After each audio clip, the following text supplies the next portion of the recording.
Bonjour à tous, dans cette vidéo, nous allons faire 4 exercices autour de l'inégalité de concentration. Dans le premier exercice, on nous dit qu'on lance 1000 fois de suite et de manière indépendante une pièce bien équilibrée. Alors on note grand X, la variable aléatoire, qui a un lancé associe 1 si la pièce tombe sur pile et 0 sinon. Dans la première question, on nous demande de déterminer l'espérance et la variance de grand X. Alors pour cela, on va tout d'abord déterminer la loi suivie par grand X. Alors puisque grand X ne prend que deux valeurs qui sont 0 et 1, grand X va suivre ce qu'on appelle une loi de Bernoulli. Et donc puisque grand X suit une loi de Bernoulli, on va pouvoir calculer son espérance. Alors tout d'abord, cette loi de Bernoulli, il va falloir donner son paramètre. Alors le paramètre d'une loi de Bernoulli, c'est la probabilité d'obtenir un 1. Ici, ça correspond à l'événement tombé sur pile, c'est-à-dire qu'on a une chance sur 2. Donc le paramètre P vaut 1,5. Et donc à partir de ça, on peut calculer l'espérance de grand X. Et donc on sait que quand grand X suit une loi de Bernoulli, l'espérance de grand X, elle est égale au paramètre, c'est-à-dire ici 1,5. Alors même chose, pour calculer la variance de grand X, on va utiliser une formule, et on sait que si grand X suit une loi de Bernoulli, la variance de grand X, c'est P multiplié par 1 moins P. Donc ici, ça va donner 1,5 multiplié par 1 moins 1,5, autrement dit, on va trouver 1 quart. Dans la question numéro 2, on nous dit qu'on note grand M la variable aléatoire moyenne d'un échantillon de taille 1000 de grand X. Et on nous demande de montrer que pour tout delta strictement positif, la probabilité que la valeur absolue de m moins 0,5 soit supérieure ou égale à delta est inférieure ou égale à 0,00025 sur delta au carré. Alors on va ici tout simplement appliquer l'inégalité de concentration. Et donc on sait, d'après l'inégalité de concentration, que la probabilité que la valeur absolue de grand M moins l'espérance de grand X soit supérieure ou égale à delta, cette probabilité est inférieure ou égale à la variance de grand X divisée par n fois delta au carré, où le nombre n, c'est la taille de l'échantillon, ici ce sera 1000.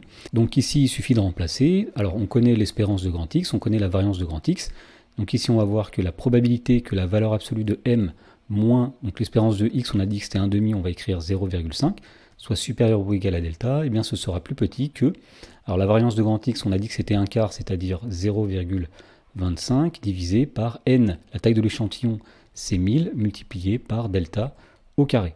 Et pour finir, pour obtenir ce qu'on nous demande dans l'énoncé, il suffit tout simplement de calculer ici 0,25 divisé par 1000. Alors 0,25 divisé par 1000, ça donne 0,00025, et donc le tout divisé par delta au carré. Dans la question numéro 3, on nous demande de montrer que l'événement, la fréquence de pile est strictement comprise entre 0,45 et 0,55, a une probabilité supérieure à 0,9. Alors pour faire cette question, on va utiliser le résultat de la question précédente, l'inégalité qu'on a démontrée dans la question précédente. Alors pour comprendre le nombre delta qu'il va falloir choisir ici, on va tracer un axe comme ceci, sur lequel on va placer 0,45 et 0,55, et au milieu de ces deux nombres, il y a le nombre 0,5 qui se trouve être l'espérance de x, c'était le nombre qu'il y avait dans l'inégalité de concentration. Alors ce qu'on cherche à estimer ici, c'est la probabilité que la variable grand M soit située dans l'intervalle 0,45, 0,55. Pour cela, on va utiliser l'événement contraire, c'est-à-dire la variable grand M n'est pas située dans l'intervalle 0,45, 0,55, c'est-à-dire M est inférieur ou égal à 0,45 ou M est supérieur ou égal à 0,55, et en fait cet événement contraire va se traduire avec cette inégalité, puisque c'est tout simplement la valeur absolue de M moins 0,5 est supérieure ou égale à 0,05, qui est la distance ici entre le milieu de l'intervalle et ses bornes.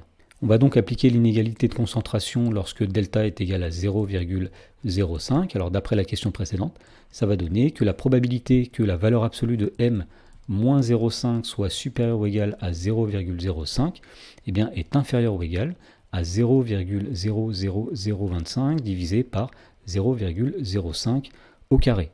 Alors lorsqu'on calcule ce nombre, on trouve tout simplement 0,1. Et donc, pour encadrer la probabilité que la fréquence de pile soit strictement comprise entre 0,45 et 0,55, on va partir de cette inégalité. Donc on va la réécrire, on va dire que la probabilité que la valeur absolue de m moins 0,5 soit supérieure ou égale à 0,05 est inférieure ou égale à 0,1. Ceci est équivalent, puisque l'événement qui est ici, c'est le contraire de l'événement grand M compris entre 0,45 et 0,55, on peut dire ici que 1 moins la probabilité que m soit compris entre 0,45 et 0,55 est inférieur ou égal à 0,1. Alors ceci est équivalent, on va faire passer le 0,1 de l'autre côté, ce qui va donner moins 0,1. 1 moins 0,1 ça donne 0,9, et on va faire passer le moins probabilité que grand M soit compris entre 0,45 et 0,55 de l'autre côté, ce qui va donner P de 0,45 plus petit que M plus petit que 0,55, et donc on a bien démontré que la fréquence de pile est strictement comprise entre 0,45 et 0,55 avec une probabilité supérieure à 0,9. Dans l'exercice suivant, on nous dit qu'on lance n fois un dé bien équilibré à 6 faces. Alors on note grand X, la variable aléatoire, qui a un lancer donné, associe 1 si le numéro 4 sort et 0 sinon. Alors on note grand Mn, la variable aléatoire moyenne, d'un échantillon de taille n de la variable grand X. Dans la première question, on demande de déterminer l'espérance de grand X et la variance de grand X. Alors pour cela, on va remarquer que grand X suit une loi de Bernoulli, puisqu'effectivement, X ne prend que deux valeurs qui sont 0 et 1. Alors le paramètre de cette loi de Bernoulli, eh bien, ce sera la probabilité d'obtenir un 1. Alors on a un 1 lorsque le numéro 4 sort, c'est-à-dire 1 sur 6. Voilà, donc puisque le paramètre de cette loi c'est 1 sixième, eh bien on sait que l'espérance de grand X ce sera égal au paramètre P, c'est-à-dire 1 sixième, et la variance de grand X, on sait que c'est le paramètre P multiplié par 1 moins P, autrement dit ce sera 1 sixième multiplié par 1 moins 1 sixième, c'est-à-dire 5 sixièmes, et donc 1 sixième fois 5 sixièmes, ça va donner 5 36e. Dans la question numéro 2, on nous dit soit delta un nombre strictement positif, et on nous demande d'écrire l'inégalité de concentration relative à la variable grand Mn. Alors l'inégalité de concentration, on va dire que la probabilité que la valeur absolue de Mn moins l'espérance de grand X eh bien, soit supérieure ou égale à delta, eh bien, cette probabilité est inférieure ou égale à la variance de grand X sur la taille de l'échantillon n multiplié par le nombre delta au carré. Alors si on remplace eh bien, l'espérance, la variance par les valeurs qu'on a trouvées dans la question précédente, on trouve que la probabilité que la valeur absolue de Mn moins, donc l'espérance, c'est-à-dire 1 sixième, soit supérieure ou égale à delta, eh bien, est inférieure ou égale. Alors la variance de grand X était 5 sur 36 divisé par n fois delta au carré. Dans la question numéro 3, on nous demande combien suffit-il d'effectuer de lancer pour que la fréquence de sortie du numéro 4 s'écarte de plus de 1 centième de la valeur 1 sixième avec une probabilité inférieure ou égale à 0,95. Alors si on trace un axe comme ceci, qu'on place la valeur 1 sixième eh bien, au milieu, si on veut que eh bien, grand X, ou plutôt grand M, s'écarte de 1 sixième à plus de 1 centième, donc on va voir ici un intervalle à droite avec 1 sixième plus 1 centième, et à gauche 1 sixième moins 1 centième, et donc ce qu'on cherche finalement à estimer, c'est la probabilité que la variable grand M eh bien, soit située dans cette portion-là, c'est-à-dire que grand M soit plus petit que 1 sixième moins 1 centième, ou plus grand que 1 sixième plus 1 centième, donc finalement ce qu'on va utiliser ici, c'est l'inégalité de concentration. Alors on va utiliser l'inégalité de concentration avec un nombre delta qui est égal à 1 centième. Alors si on écrit l'inégalité de concentration, d'après la question précédente, elle dit cette inégalité que la probabilité que la valeur absolue de la variable grand Mn moins l'espérance, c'est-à-dire 1 sixième, soit supérieure ou égale à 1 centième, donc là on a bien l'événement, la fréquence eh bien, s'écarte de 1 sixième à plus de 1 centième, et bien cette probabilité-là est plus petite que, alors on avait vu que c'était 5 sur 36, divisé par n multiplié par donc le nombre delta au carré, c'est-à-dire 1 centième au carré. Alors si on calcule cette expression, on va avoir ici 1 sur n multiplié par 5 sur 36 multiplié par l'inverse de 1 centième au carré. Alors 1 centième au carré c'est 1 dix millième, et l'inverse de 1 dix millième, eh bien c'est tout simplement 10 000. Et donc on peut écrire plus simplement ce nombre-là comme étant 1 sur n multiplié par 50 000 sur 36. Alors dans la question, on nous demande eh bien, le nombre de lancers qu'il suffit d'effectuer pour que eh bien, cette probabilité qui est ici soit plus petite que 0,95. Eh bien, pour que cette probabilité soit plus petite que 0,95, il suffit que le nombre qui est ici, qui lui-même est plus grand que la probabilité, eh bien, il suffit que ce nombre-là soit lui-même plus petit que 0,95. Autrement dit, il suffit que 1 sur n multiplié par 50 000 divisé par 36 soit plus petit que 0,95. Alors cette inéquation est équivalente. On va faire passer le n de l'autre côté, autrement dit on va multiplier par n des deux côtés. Donc on va voir ici 50 000 divisé par 36 qui doit être plus petit que 0,95 divisé multiplié plutôt par n. Ensuite on va diviser par 0,95 pour isoler n, et donc ceci est équivalent. Alors pour diviser par 0,95, ça revient à multiplier par 1 sur 0,95, donc on va avoir 50 000 sur 36 multiplié par 1 sur 0,95 qui doit être plus petit que n. Alors le nombre qui est ici est à peu près égal à 1461,98.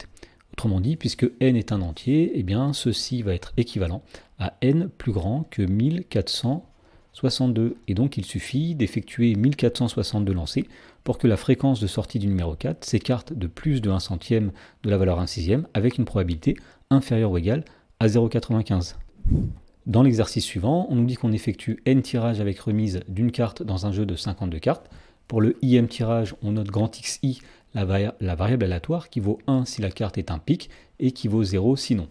Dans la première question, on demande de montrer que x1, x2, etc., xn, c'est un échantillon de taille n d'une variable aléatoire grand X dont on donnera l'espérance et la variance. Alors rappelons ce que c'est qu'un échantillon d'une variable aléatoire grand X. Eh bien tout simplement, c'est une suite x1, x2, xn de variables aléatoires qui ont toutes la même loi que grand X et qui sont indépendantes. Alors ces variables aléatoires xi sont effectivement indépendantes puisqu'elles correspondent à des épreuves qui sont elles-mêmes indépendantes. En effet, le tirage des cartes se fait avec remise, donc à chaque fois, le résultat d'une épreuve ne va pas influencer le résultat de la suivante. Ensuite, on a dit que les xi avaient toutes effectivement la même loi. La loi, c'est la loi de Bernoulli, finalement, de paramètre P qui est égal à la probabilité d'obtenir un pic. Donc pour répondre à la question, on dit que x1, x2, xn, c'est un échantillon de la variable grand X qui suit une loi de Bernoulli de paramètre P, la probabilité d'obtenir un pic. Alors il y a 13 pics sur 52 cartes, 13 sur 52, ce qui fait une chance sur 4, effectivement, il y a 4 couleurs, c'est-à-dire 0,25. Et donc c'est un échantillon de cette variable grand X parce que les xi ont toutes la même loi que grand X, c'est-à-dire cette loi de Bernoulli, et parce qu'elles sont indépendantes. Dans la question numéro 2, on nous dit quelle valeur de n peut-on choisir pour être sûr que la probabilité que le nombre moyen de pics piochés s'écarte de l'espérance de plus de 0,1 soit inférieure à 0,05. Alors finalement, ce qu'on cherche à estimer dans cette question, puisqu'on nous parle de la probabilité que le nombre moyen de pics piochés s'écarte de l'espérance de plus de 0,1, il s'agit d'estimer la probabilité que la valeur absolue de la variable mn, qui est la moyenne de l'échantillon, moins l'espérance dont on a dit qu'elle était égale à 0,25, soit supérieure ou égale à 0,1. Alors on peut estimer cette probabilité grâce à l'inégalité de concentration, et donc d'après l'inégalité de concentration, cette probabilité-là sera plus petite que la variance de grand X divisée par la taille de l'échantillon qui est n, qu'on ne connaît pas, multiplié par le nombre delta plutôt au carré. Ici delta c'est 0,1, donc 0,1 au carré. Alors, puisque grand X suit une loi de Bernoulli de paramètre P, on sait que sa variance est égale à P multiplié par 1 moins P. Autrement dit, c'est 0,25 multiplié par 1 moins 0,25, c'est-à-dire 0,25 fois 0,75, et on trouve 0,1875. Et lorsqu'on divise 0,1875 par 0,1 au carré, on trouve 18,75. Donc l'expression qui est à droite est égale à 18,75 divisé par n. Ensuite, on nous demande dans cette question, quelle valeur de n peut-on choisir pour être sûr que cette probabilité soit inférieure à 0,05. Alors pour être sûr que cette probabilité soit inférieure à 0,05, il suffit que le nombre qui est ici soit lui-même inférieur à 0,05. Donc à partir de là, il nous suffit tout simplement de résoudre cette inéquation. Donc on va multiplier des deux côtés par le nombre n, entre guillemets pour le faire passer à droite. Donc on va avoir ici 18,75 plus petit que 0,05 n. On n'a bien entendu pas changé le sens de l'inégalité puisque n est positif. Ensuite, on va diviser par 0,05 des deux côtés. Donc on va avoir 18,075 sur 0,05 qui doit être plus petit que n. Alors 18,75 sur 0,05 c'est égal à 375. Donc finalement, pour répondre à la question, on peut prendre une valeur de n plus grande que 375 pour être sûr que la probabilité que le nombre moyen de pics piochés s'écarte de l'espérance de plus de 0,1 soit inférieur à 0,05. Dans l'exercice suivant, on nous dit que le nombre de buts marqués par match par l'attaquant vedette d'une équipe de football est donné par la variable aléatoire grand B qui suit la loi suivante. Donc dans la première ligne, nous avons les valeurs de la variable grand B, c'est-à-dire le nombre de buts, 0, 1, 2 ou 3. Et dans la deuxième ligne, nous avons la probabilité que grand B prenne chacune de ces valeurs, 0,2, 0,4, 0,3 ou 0,1. Dans la première question, on demande de calculer l'espérance de grand B, puis sa variance. Alors pour calculer l'espérance, on applique tout simplement la formule. Pour le calcul de l'espérance d'une variable aléatoire, on va faire chaque valeur fois sa probabilité.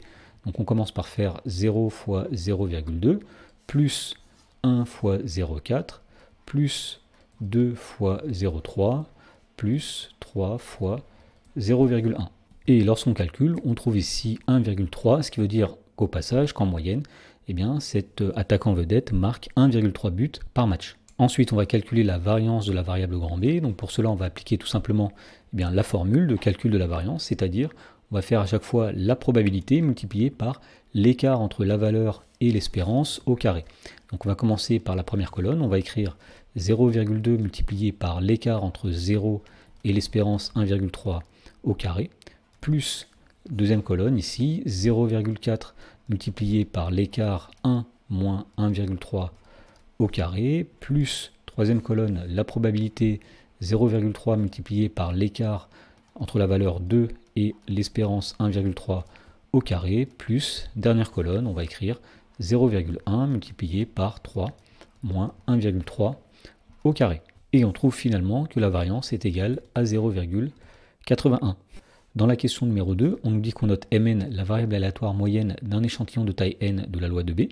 Et dans la question A, on demande d'écrire l'inégalité de concentration pour la variable Mn. Alors d'après l'inégalité de concentration, quel que soit le nombre delta strictement positif, eh bien la probabilité que la valeur absolue de la variable Mn moins l'espérance de grand B, c'est-à-dire 1,3, soit supérieure ou égale au nombre delta, eh bien cette probabilité est plus petite que la variance de la variable grand B qui est égale à 0,81 divisé par la taille de l'échantillon, ici c'est n, multiplié par le nombre delta au carré.